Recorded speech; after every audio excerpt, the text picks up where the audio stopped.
O materialismo histórico dialético, formulado por Karl Marx e Friedrich Engels, parte de uma ruptura radical com a tradição filosófica anterior.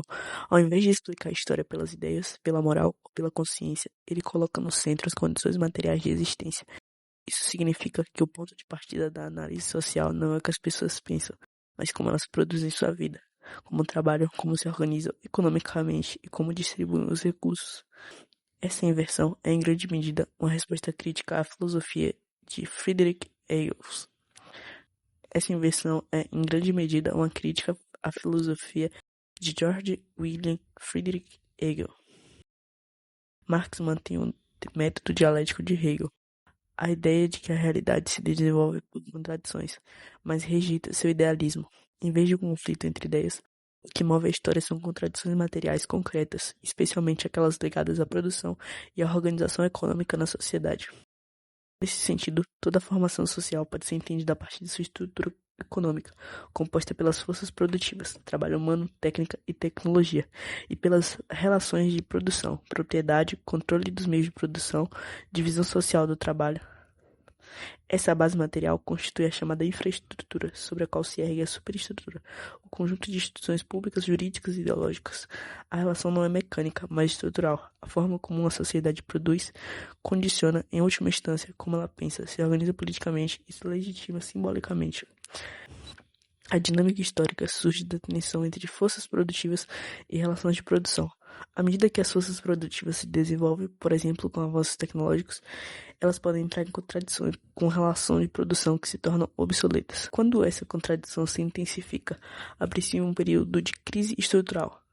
É nesse contexto que emerge a luta de classes, entendida não como conflito acidental, mas como expressão necessária dessas contradições. No Manifesto do Partido Comunista, Marx e Engels sintetizam isso ao afirmar que a história é a história da luta de classes. Cada modo de produção gera classes com interesses opostos. No capitalismo, a burguesia que detém os meios de produção e o proletariado que vende sua força de trabalho. A exploração não é apenas moral, mas estrutural. Deriva da apropriação privada do excedente produzido coletivamente. Essa contradição interna do capitalismo entre produção social e apropriação privada é central na análise marxista. Ele explica tanto a geração de riqueza quanto as crises periódicas do sistema. Para Marx, essas críticas não são anomalias, mas manifestações normais de um sistema baseado em contradições insolúveis. Por isso, o capitalismo não seria um estágio final, mas transitório. No prefácio de Para a Crítica da Economia Política, Marx explica que as relações de produção correspondem a um determinado estágio das forças produtivas e que, quando deixam de corresponder a esse desenvolvimento, tornam-se entraves. Esse descompasso abre caminho para transformações revolucionárias. Assim, a mudança histórica não depende da vontade individual, mas de condições objetivas que tornam certas transformações possíveis e, em certos momentos, necessárias. Essa leitura influenciou profundamente a prática política. A Revolução Russa de 1917 foi a principal tentativa de aplicar essas categorias na realidade, reinterpretadas por Lenin. A partir daí, o marxismo se tornou não apenas uma teoria, mas uma ideologia de Estado em diversos países ao longo do século XX. Ao mesmo tempo, o materialismo histórico gerou desdobramentos teóricos diversos. Autores como Antônio Gramsci ampliaram o foco para a cultura e a hegemonia, enquanto correntes posteriores buscaram integrar dimensões como ideologia, subjetividade e poder simbólico, relativizando o economicismo mais rígido. A crítica à teoria são amplas. Karl Popper argumentou que o marxismo falha como ciência por não ser falsificável e por propor uma visão determinista da história. Outros críticos apontam que a centralidade da economia reduz a complexidade social e que as previsões de colapso do capitalismo não se concretizaram como esperado.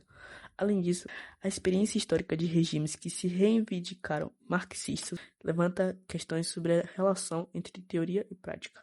Por outro lado, defensores sustentam que o materialismo histórico não deve ser lido como uma profecia, mas como um método de análise.